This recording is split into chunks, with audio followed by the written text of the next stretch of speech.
얼마 전에 TV 한 뉴스의 세상에 이런 일이라는 코너에서 본 그 기사인데, 그 이야기인데 아주 깜짝 놀랄 만한 그러한 일이 보도된 적이 있습니다. 어떤 사람이 개를 아주 좋아해서 강아지를 한 마리 얻어왔답니다. 그래서 그 강아지를 애지중지 이렇게 키우는데, 그 강아지가 자라면서 일반 개들이 자라는 것과는 좀 다르게 이상한 행동을 보이더라는 거예요. 강아지가 엉덩이를 바닥에 붙이고 이렇게 앉아 있는가 하면은 가끔은 이렇게 두 발로 일어서기도 하고, 어떤 때는 손을 들고 두 발로 앞으로 이렇게 걸어가기도 하더랍니다. 그리고 또 자세히 이렇게 보니까 일반 강아지와는 좀 생김새가 좀 다른 것 같기도 하고, 또 이렇게 이제 뒤집어서 보니까 가슴 쪽에, 이제 아래쪽이죠, 가슴 쪽에 그 반달 모양의 흰색 털이 좀 이렇게 나 있더라는 거예요. 그래서 좀 이상하다 해서 수의사에게 이 강아지를 데리고 갔습니다. 정밀 검진을 했습니다. 그런데 이 수의사가 하는 말이 깜짝 놀랄 만한 말이에요. 그것은 강아지가 아니었습니다. 바로 새끼곰이었어요. 네. 동물원에서 곰이 이제 새끼를 낳았는데 사육사가 데리고 나왔다가 이 새끼곰을 잃어버렸다가 자기에게까지로 들어오게 된 거예요. 여러분, 강아지와 곰 새끼 한번 생각을 해보세요. 곰은 작잖아요. 얼굴 모양도 이렇게 나와 있어서 비슷합니다. 어찌 보면. 네, 실제로 비슷하더라고요. 그러면 강아지와 이 새끼 곰이 같은 존재입니까? 부리가 완전히 다르죠. 우리 그리스도인들이 그와 같습니다. 우리가 세상 사람들과 똑같이 살아요. 같이 어울려서 삽니다. 그런데 세상 사람들과 우리가 같은 부류입니까? 같은 존재입니까? 아니라는 거죠. 이제는 존재 자체가 달라졌습니다. 생활 양식은 비슷할 수 있습니다. 우리가 대한민국에서 살으니까. 생활 양식, 삶의 양식을 문화라고 말합니다. 라이프 스타일. 그것을 문화라고 그래요. 그러니까 우리 대한민국의 문화가 있지요. 뭐 김치 문화 이런 식으로 김치를 먹는 민족이니까. 삶의 양식이 같다고 존재가 같으냐? 존재가 달라졌다는 것이죠. 여러분, 세상 사람들과 우리는 완전히 구별이 되었습니다. 구별되었다. 존재적으로 다르다는 것입니다. 따라서 한번 하겠습니다. 존재 자체가 다르다. 어딜 가든지 여러분이 그런 인식을 가지고 있어야 돼. 나는 이 사람들과 존재 자체가 다르다. 이것은 배타적으로 그렇게 행동하라 그런 말이 아닙니다. 내 자의식을 가져야 된다는 거예요. 내가 누군가. 어떻게 존재 자체가 다릅니까? 우리는 세상에서 하나님으로부터 부름받은 사람이에요. 세상 밖으로. 그걸 에클레시아, 에크라는 밖으로라는 뜻이거든요. 밖으로 부름받은 사람들이다. 그걸 교회라고 하는 거예요. 에클레시아. 세상에서 밖으로 부름받은 하나님의 백성이 되었다는 거죠. 존재 자체가 다른 사람이 됐다는 것입니다. 구별되었다라는 말이에요. 세상으로부터 구별되었다. 이 구별되었다라는 말을 신앙 용어로 거룩하다 그렇게 말합니다. 따라서 한번 하겠습니다. 거룩하다. 네. 여러분, 당신은 거룩합니다 라고 말할 때 당신은 구별되었습니다 그런 뜻이에요. 거룩하다라는 말 자체 안에 구별되었다라는 말이 포함되어 있어요. 그래서 나는 거룩한 존재다 라고 할 때 나는 구별된 사람이야 그렇게 인식을 해야 됩니다. 여러분은 세상 사람들과 완전히 다른 존재가 되었다. 거룩한 존재가 되었습니다. 여러분은 거룩합니다. 믿습니까? 자, 상대방에게 한번 선포해 주세요. 당신은 거룩합니다. 그럴 때는 꼭 이제 직분도 불러서 이렇게 하라고 그랬죠. 목사님, 여러분들끼리 하니까 장로님은, 권사님은, 집사님은, 우리 청년은 뭐 이런 식으로 하시면 됩니다. 당신은 거룩합니다. 그러면 이제 이럴 때 내가 뭐 거룩해, 나 안 거룩한데 이거는 지금 내가 구별되었다는 존재라는 것을 잘 모르시는 거죠. 난 구별된 존재다. 구별된 존재다. 자, 사도 바울은 본문을 통해서 기독교인이 세상 사람들과 어떻게 다른가, 완전히 다른 사람이라고 이야기하는데 왜 바울은 그렇게 말하는 것인가 하는 내용이 본문에 나와 있어요. 구체적으로 우리가 세상 사람들과 무엇이 다른가, 그게 구체적으로 무엇을 말하는가를 본문이 이야기를 합니다. 오늘 본문은 사도 바울이 골로새 교인들을 위해서 간구하는 기도의 내용이 9절부터 12절까지 나와 있고, 그리고 하나님이 우리를 위해서 어떤 일을 하셨는가를 13절, 14절에서 이야기합니다. 그런데 설교는 제가 순서를 좀 바꾸려고 그래요. 13절, 14절을 먼저 이야기하고 9절부터 12절 이야기를 하려고 합니다. 자, 우리가 세상 사람들과 무엇이 다른가? 어떻게 우리를 하나님이 다른 존재로 만들어 주셨는가? 골로새서 13절, 1장 13절, 14절을 기독교인의 존재론적 신분이 완전히 달라졌다는 사실을 이렇게 밝히고 있습니다. 한번 보십시오. 13절입니다. 그가 우리를 흑암의 권세에서 건져내사. 흑암의 권세에서 건져냈다는 거예요. 하나님이 우리를 그의 사랑의 아들의 나라로 옮기셨으니. 14절입니다. 그 아들 안에서 우리가 속량 곧 죄사함을 얻었도다. 여러분, 이런 구절은 기독교 교리를 포함하고 있어요. 이게 굉장히 중요한 말씀이에요. 여기에는 네 가지 중요한 단어가 나옵니다. 흑암의 권세. 흑암의 권세에서 우리를 건져냈다는 거예요. 하나님께서. 흑암의 권세, 그리고 그의 사랑의 아들의 나라. 아들의 나라. 아들은 누굽니까? 예수님이죠. 예수님의 나라. 아들의 나라. 그리고 14절에 속량. 속량이 뭐냐? 그런데 속량 곧 죄사함. 그러니까 속량과 죄사함은 사실은 같은 의미예요. 이 네 개의 단어가 굉장히 중요한 의미를 담고 있는데, 자, 먼저 우리가 흑암의 권세에서 건진받았다라고 말하죠. 그가 우리를 흑암의 권세에서 건져내사. 이 흑암의 권세가 뭐냐? 그러니까 우리가 흑암의 권세에서 건져냄을 받기 이전에는 흑암의 권세에 있었다는 것을 전제하는 거예요. 무슨 말입니까? 예수 믿기 이전에는 모든 사람이 다 흑암의 권세 아래에 있었다는 거예요. 이 흑암의 권세가 무엇을 말하는 것인가? 본문을 보면 14절에 속량 곧 죄사함을 얻었도다 그랬죠. 그러니까 속량받지 못하고 죄사함을 받지 못했을 때가 흑암의 권세에 있었다는 거죠. 그의 사랑의 아들의 나라로 옮겨지기 이전에는 흑암의 권세에 있었다는 거예요. 그러니까 죄사함을 받지 못한 상태가 흑암의 권세입니다. 다시 말하면 죄 아래 있었을 때, 죄의 권세 아래 있을 때가 흑암의 권세예요. 그게 첫 번째 의미로 이렇게 볼 수가 있어요. 흑암의 권세는 우리가 죄의 상태에 있을 때, 죄의 지배를 받을 때, 아주 쉽게 흑암의 권세는 죄 자체에 있는 것을 이야기하는 거예요. 네, 여러분 죄라는 것을 한번 보세요. 죄는 인간 삶을 파괴합니다. 우리의 삶을 파괴해요.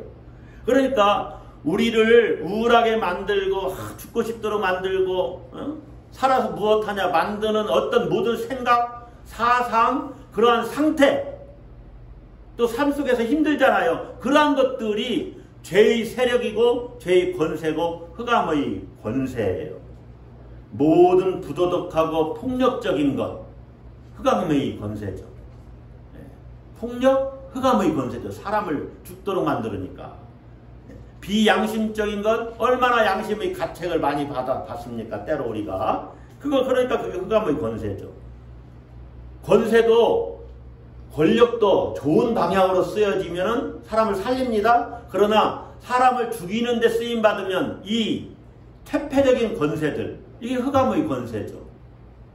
내가 권세를 가지고 나쁜 어떤 악한 일들을 누구에게 이렇게 받았어요. 요즘 뭐 정치계에서 시끄러운지 저는 사실은 모릅니다. 그러나 정말 성상납이 있었는지 없었는지 모르지만은 그러한 일들 흑암의 권세죠. 그런 것들이 얼마나 많이 있습니까? 인간의 욕망, 이 욕망 때문에 나중에 망해버리는 사람들이 얼마나 많아요. 아무리 많은 것을 소유해도 허무와 절망과 끝없는 욕망에 사로잡히면 그것이 나를 죽입니다. 그러니까 그것 자체가 흑암의 권세라는 거예요. 여러분 성경이 말씀하고 있잖아요. 죄의 싹은 사망이다. 그런데 뭐가 잉태한 즉 죄를 낳는다고요? 욕심이 잉태한 즉 죄를 낳는다고. 그러니까 내 안에 있는 어떤 욕망이 왜곡되어져 버리면, 왜곡된 욕망으로 가득 차 있으면 나는 흑암의 권세에 놓여 있는 거예요. 죄 아래 있는 것, 죄의 권세에 있는 것, 이게 흑암의 권세입니다. 두 번째는 죽음의 세력을 말해요. 제1사시 사망이라 그랬죠. 생명을 주지 못하는 세력, 사탄과 악마, 귀신들이 하는 일도 그것이죠. 생명을 파괴하죠. 생명을 파괴해요.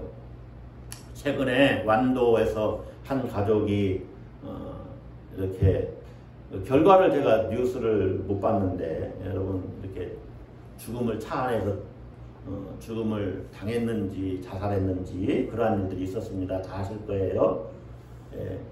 10살짜리 아이라고 그러죠. 그 아이가 뭘 압니까? 부모님은 자기 생명을 그렇게 결정을 했다고 하더라도 아이는 부모님에서 생명을 강탈당한 것이죠. 죽음의 세력이 그 가정에 역사한 겁니다. 여러분도 잘 보셔야 돼요. 우리 가정을 막 힘들게 하고 막 죽고 싶을 상태로 만드는 것들, 우리 집에 들어가면 이곳이 천국이어야 되는데 지옥 같은 것, 이것은요 지금 우리 가정에 흑암의 세력이 자리 딱 지금 누르고 있다는 거예요. 그래서 선포를 해야 됩니다. 성령의 능력으로 떠나가라. 아들의 나라는요 생명의 나라거든요. 좀 이따 설명할 건데 이 죽음의 세력을 이야기하기 위해서 미리 말씀드리는 겁니다. 아들의 나라가 생명의 나라면 이 생명의 나라가 아닌 것, 생명의 나라에 옮겨지기 이전의 상태는 생명을 주지 않는 권세 속에 놓여 있다는, 이게 흑암의 권세죠. 생명을 파괴하는 세력 아래에 놓여 있다는 것이죠. 폭력, 강도, 살인, 말할 것 없어요. 생명을 파괴하는 세력이 흑암의 권세입니다.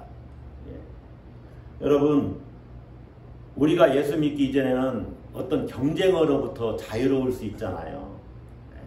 당신 삶은 그렇게 살고 나는 이렇게 살면 돼. 나는 이렇게 살아도 자유해. 그런데 그 이전에는 한편으로는 내가 승리해야 되고 이겨야 되고 그래서 다른 사람을 짓누릅니다. 그러면 나도 경쟁한다고 지치고 힘들어요. 이 사람 또 짓밟힌 이 사람도 힘들어요. 다 생명을 파괴하는 세력들이 작용을 하는 겁니다. 자, 세 번째는 세상 풍조나 시대정신 이런 것들을 이야기할 수 있어요. 여러분 제가 1, 2, 3, 4 네 가지를 이야기할 건데 꼭 네 가지만도 아니고 얼마든지 설명을 할 수 있지만 그렇게 이야기하는 겁니다. 자, 시대정신, 세상 풍조.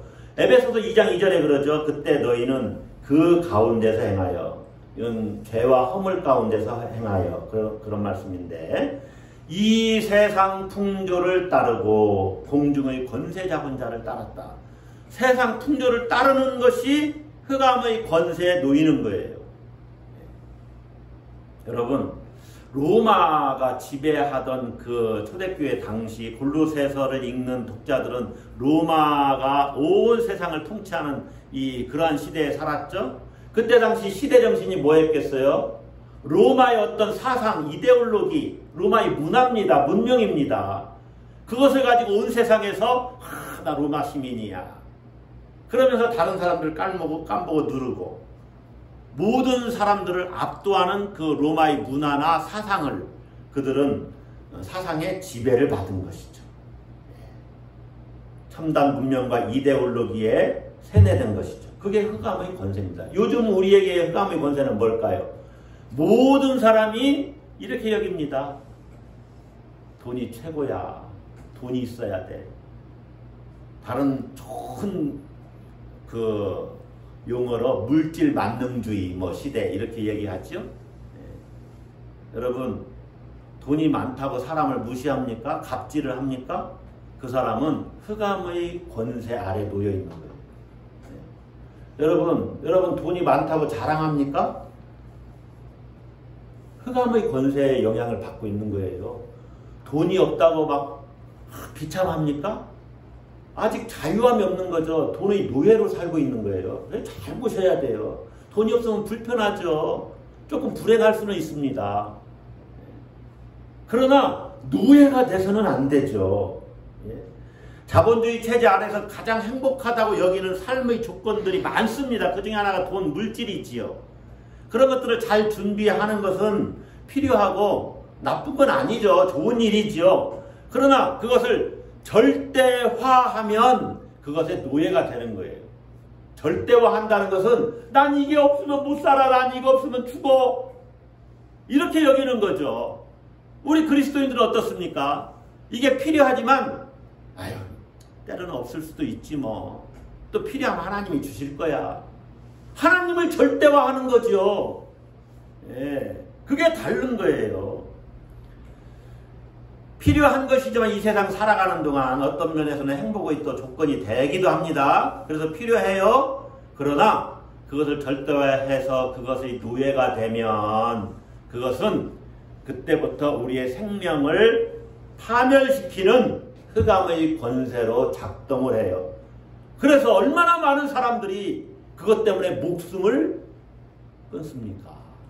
이미 흑암의 권세가 지배하고 있는 거죠. 자, 네 번째로는 우리의 실존 자체가 흑암입니다. 따라서 한번 하겠습니다. 우리의 실존 자체가 흑암이다. 이런 생각을 별로 여러분이 그리스도인으로 살면 이런 생각을 안 하는데 무슨 얘기냐. 실존 자체가 흑암이라는 것은요. 두 가지 차원에서만 말씀을 드려보려고 하는데 우리는요. 궁극적인 차원에서 아는 게 없습니다. 무지하다 그 말이에요. 우리 많이 알고 있는데요. 무슨 말씀 하시는 거예요? 여러분 우리가 많이 아는 것 같지만 실상은 그렇지 않습니다. 옛날보다 오늘 우리의 지식이 늘어난 건 분명해요. 그리고 그것 때문에 삶이 조금 윤택해지고 풍요로워지는 것은 확실합니다. 그러나 조금 더 알게 된 것이지 우리 앞에 놓여있는 모든 것의 근원을 우리가 압니까? 우리가 근원을 모르지 않습니까? 또 그 과정과 결과도 우리는 잘 모릅니다. 제가 서재에 있는 화분을 조금 정리하면서 어떻게 나무 연약한 나무인데 최인희 원사님이 주신 나무예요. 그게 꽃을 잘 피우는데 나무가 좀 얇은데 대가 얇은데 높아요. 그 어떻게 하다 보니까 나도 모르게 그 가지를 살짝 쳤나 봐요. 가지가 부러졌어요. 그래서 후다닥 거기다가 다시 꽂아놨어요. 집사람한테 얘기를 안 해도 우리 집사람 모를 텐데 하다가 이실직고를 했죠. 그랬더니 꽂으면 그거는 가지를 꽂으면 또 자라난다네요. 근데 모르겠어요. 어떤 나무는 꽂아도 안 자랍니다. 뿌리채 심어야 되는 나무가 있잖아요. 예. 근데 개나리는 그냥 꽂으면 자라더라고요. 다음에 보면 다 잘 자라더라고요. 제가 그건 아는데 그 나무는 어떤지를 모르겠어요. 그래서 꽂아놨습니다. 그러니까 그 나무가 제 서재에 들어온 지가 지금 몇 년이 됐는데 그 나무를 이렇게 가지를 꺾어지를 해서 심으면 나는지 자라는지 안 자라는지로 안 자라는지도 제가 모르는 거예요. 그런 일들이 너무너무 많아요. 제가 이 말씀을 준비하면서 여러분 자녀들 한번 생각해 보세요. 우리의 사랑하는 남녀 그 부부 사이에서 태어난 자녀지만은 그 자녀가 어떻게 왔는지를 여러분 아십니까? 어떻게 저런 아들이 딸이 왔는지 아십니까? 한번 곰곰이 생각을 해보세요. 얘 말고 다른 모양새 생김새로 된 아이가 태어날 수도 있는데 얘가 왔잖아요. 우리는 그 근원을 몰라요. 우리 자신도 모르잖아요, 여러분. 이렇게 생긴 나가 어디서 왔는지 아십니까? 부모님으로부터 태어났지만 몰라요. 그리고 내 운명의 결과도 몰라요.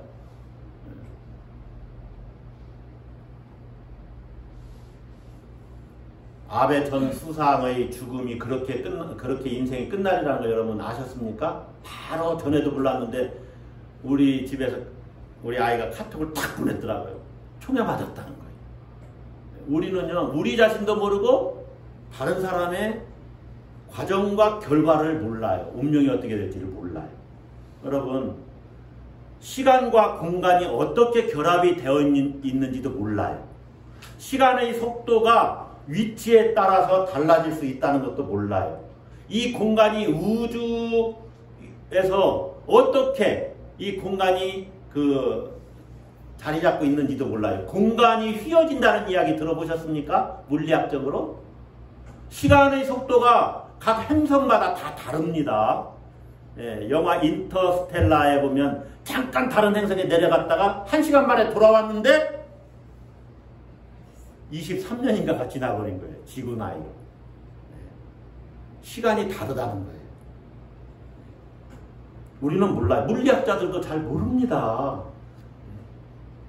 우리는 궁극적인 차원에서 아는 게 없어요. 여러분, 하나님 나라를 우리는 정말 믿고 완성될 하나님 나라를 기대합니다. 우리가 부활할 걸 기대합니다. 우리가 조금 알고 있지만 진짜로 다 압니까? 모르잖아요.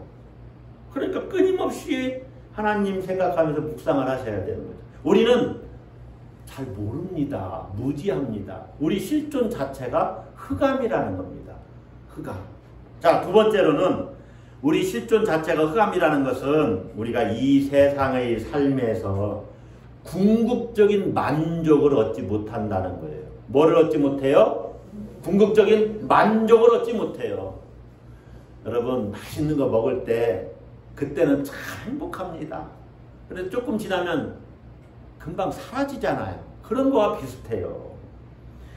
우리 인간들이 하는 모든 행위들, 행동들은요, 어찌 보면 만족을 얻기 위한 거예요. 예술 행위, 또 학문, 오락. 오락을 하는데 계속 몸에 어떤 통증이 생긴다? 그럼 오락 대부분 다 그만둘 거예요. 오락을 하는데 바늘로 쿡쿡 찌른다면은. 여행. 다 만족을 주는 겁니다. 직장에서 힘든데 왜 직장 생활해요? 경제적인 만족을 주잖아요. 그래서 직장 생활하는 거예요. 물론 직장 일 자체를 통해서도 일에서 기쁨을 얻을 수도 있습니다. 인간이 하는 모든 활동은 거기에서 만족을 얻기 때문에 그래요. 그런데요, 아무리 행복하고 즐거운 일이 많아도 그것 자체로 우리가 궁극적인 만족을 얻느냐? 얻지 못한다는 거예요. 한마디로 인간은 죽음을 앞에 두고 있다는 거예요. 이것이 인간의 딜레마예요. 잠깐뿐이다 그 말입니다. 우리가 안고 있는 딜레마가 그런 거예요. 만족을 얻기 위해서 힘을 쓰고 애를 쓰는데 궁극적인 만족은 불가능하다는 것이죠.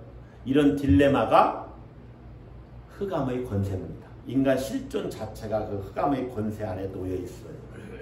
자, 흑암의 권세에 대해서 제가 4가지로 설명을 했습니다. 죄의 상태에 놓여 있는 것, 죄의 권세 아래 있는 것, 끝없는 욕망에 사로잡힌 것 이야기했고, 생명을 파괴하는 그 세력 아래 사로잡혀 있는 것, 그리고 시대정신, 세상 풍조, 또 문화, 사회의 어떤 문화, 이런 거에 영향을 받는 존재다. 그리고 우리 실존 자체가 흑암이다. 무지하고 또 만족을 찾을 수 없는 존재. 자, 그런 존재인 우리를 하나님이 어떻게 하셨다고 그래요? 그의 사랑의 아들의 나라로 어떻게 했다? 옮기셨다. 따라서 한번 하겠습니다. 옮기셨다. 흑암의 권세에서 그 세력에서 건져내셔서 아들의 나라로 옮기셨다. 옮겼다. 우리는 옮겨진 존재입니다. 아멘. 따라서 한번 하겠습니다. 우리는 옮겨졌다. 우리는 옮겨졌다. 우리는 옮겨진 존재라는 거죠. 어떤 나라로? 아들의 나라. 예수 그리스도의 나라로 옮겨진 자. 예수 그리스도가 왕이기 때문에 예수 그리스도의 나라라고 하는 거예요. 지금 무슨 정부라고 그래요? 윤석열 정부라고 그러잖아요. 그와 마찬가지예요. 예수님이 왕이셔서 다스리는 나라. 자, 아들의 나라는 아주 쉽게 얘기하면 흑암의 권세와 반대된 빛의 나라입니다. 빛의 나라. 빛의 나라로 옮겨졌다는 거예요. 어둠에서 빛으로 나온 삶을 이야기하는 거예요. 우리가 예수님을 통해서 흑암의 권세로부터 빛의 세상으로 왔다는 거예요. 여러분, 빛의 세상으로 왔다는 것은 참 해방과 자유를 얻었다는 겁니다. 예를 들면 자기 얼굴에 이렇게 컴플렉스를 갖고 있는 한 여성, 자기 외모가 못마땅한 한 여성이 있습니다. 그녀는 그걸 감추기 위해서 매일 아침 한두 시간씩 막 이렇게 화장을 하는 거예요. 그녀도 그 시간이 싫어요. 죽는 것처럼 싫어요. 그러나 컴플렉스가 있으니까. 근데 그렇게 밉지도 않아요. 괜히 혼자 그러는 거예요. 그래서 사람들 만나는 것이 불안하고 두려워요. 신경이 쓰여요. 그런데 어느 날 자기를 사랑하는 사람을 만나게 됩니다. 근데 그 사람은 당신 왜 이렇게 화장을 하냐?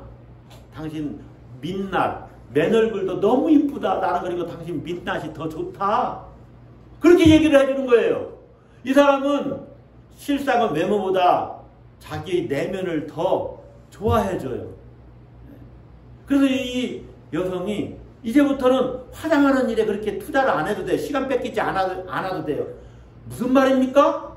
자기 외모로부터 그 컴플렉스로부터 해방된 거예요. 자유함을 얻은 거예요. 그것이 흑암에서 빛으로 나온 삶입니다. 이 빛이 나라라는 것이 그런 거예요. 우리가 죄책감에 쌓이고 어떤 죽음의 세력, 죄의 세력, 그리고 세상의 문화 풍조, 시대정신 이런 것들로부터 우리가 참 자유함을 얻게 됐다는 거예요. 이것이 아들의 나라입니다. 아들의 나라예요. 여러분, 그런 것들을 여러분이 누리시면서 살아야 돼요.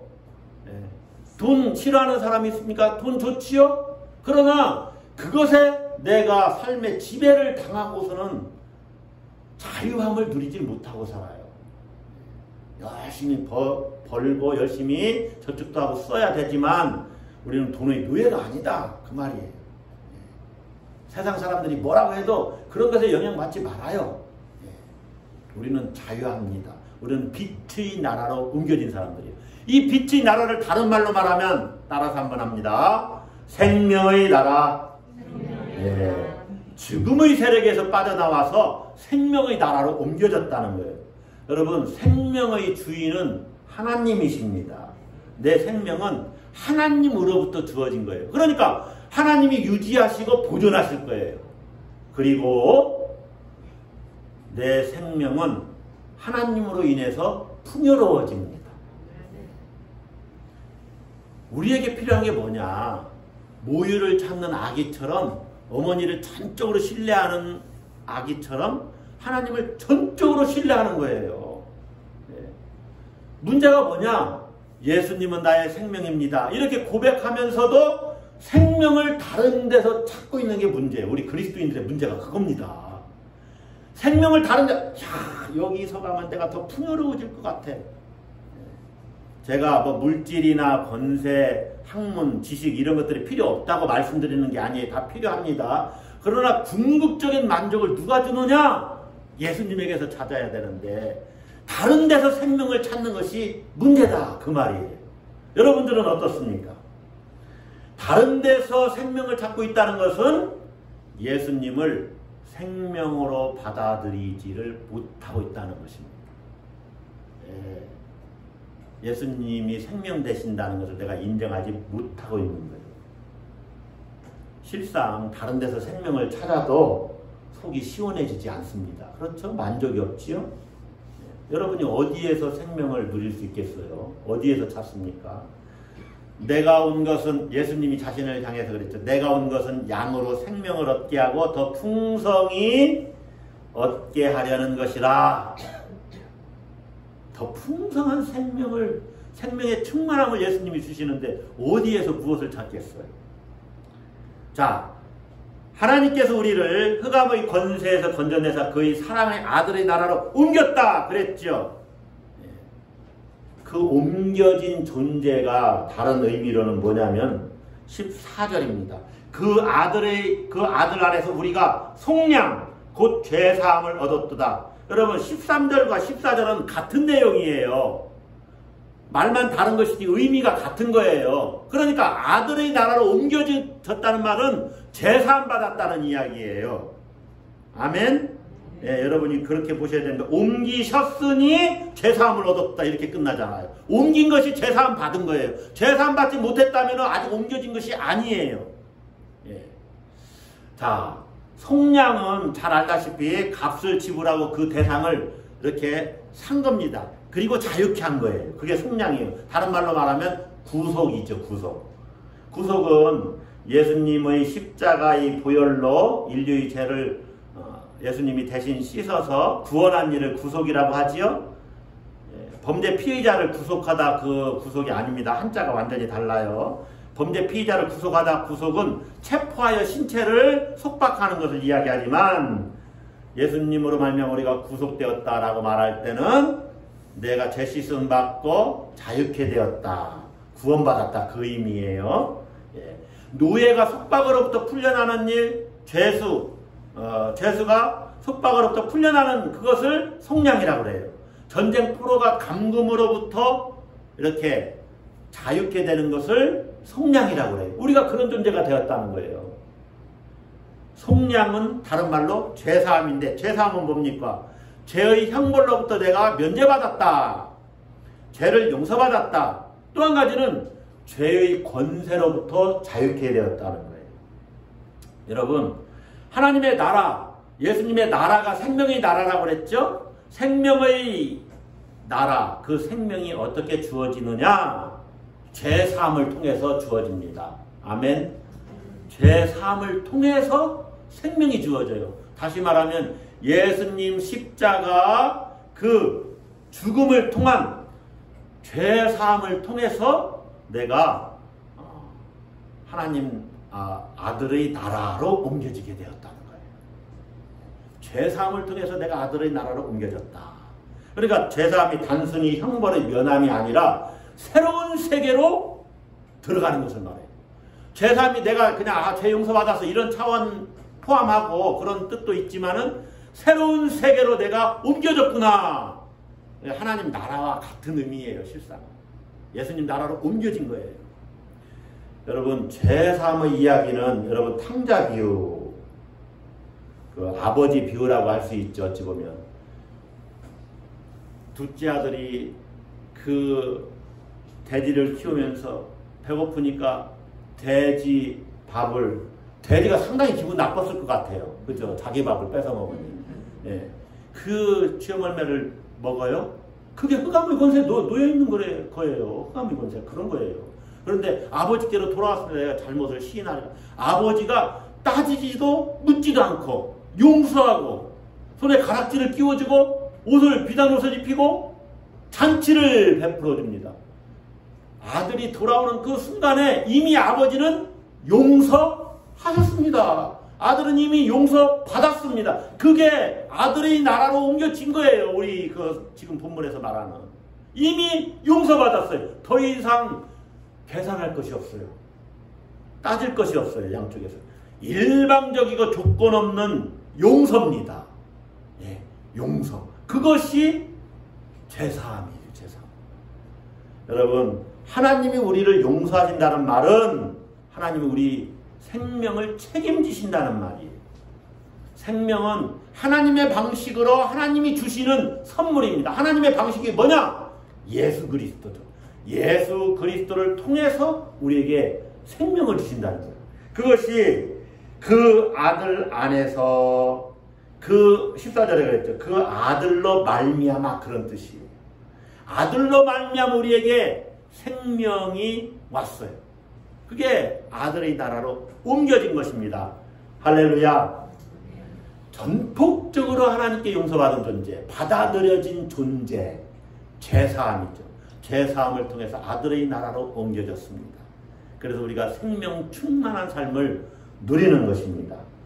여러분, 그러한 옮겨진 존재가 되었으니 이제 어떻게 살아야 되느냐? 그것이 9절부터 12절까지 바울이 골로새 교인들을 위해서 기도하는 이 중보의 기도 내용인데 그대로 이루어지길 바라는 것 아닙니까? 그러니까 그대로 살면 된다는 거예요. 무슨 내용이냐? 제가 짧게 본문을 잘 읽어보면 뭐뭐 하시고 그런 게 7가지가 나오는데 이걸 각 절마다 4가지로 요약하면은 이런 거지요. 9절에는 하나님의 뜻을 아는 지식으로 충만하기를 기도하죠. 그러니까 여러분이 하나님의 뜻을 아는 지식으로 충만한 사람이 되는 것. 우리가 옮겨진 존재니까. 죄사함 받은 존재니까. 하나님의 뜻을 알고 그 뜻대로 살아야 됩니다. 할렐루야. 두 번째는 주를 기쁘시게 하는 선한 행위의 열매가 풍성하도록 기도하고 있죠. 10절에. 그러니까 여러분이 주를 기쁘시게 하는 삶을 살아서 선한 열매를 맺어야 합니다. 옮겨진 존재니까. 세 번째는 11절입니다. 하나님이 주시는 모든 능력으로 인내할 수 있도록 기도하고 있어요. 그러니까 여러분 모든 능력을 우리가 공급받아서 인내하는 것입니다. 여러분 어떤 일에도 인내하는 것은 우리가 하나님의 백성이니까 옮겨진 존재니까 죄사함 받은 존재니까 그렇게 해야 된다는 것입니다. 할렐루야. 마지막으로 12절입니다. 독자들이 바울은 하나님께 감사하는 자가 되도록 기도해요.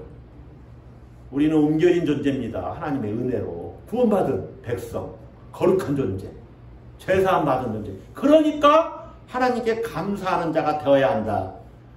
여러분 하나님께 감사하는 자가 되시길 바랍니다. 옮겨진 존재니까. 우리는 거룩한 존재, 옮겨진 존재, 아들의 나라의 백성이 되었어요. 여러분이 그렇게 신분이 격상된 업그레이드된 존재입니다. 여러분 그러한 자긍심, 자인식을 가지고 어딜 가나 바울이 이렇게 기도하는 4가지 기도 제목들 다 이루시면서 사시기를 주의 이름으로 축복합니다. 네, 우리 따라서 한번 합시다. 우리는 옮겨졌습니다. 네, 옆 사람에게 선포해 주십시오. 당신은 옮겨졌습니다. 기도하십시다.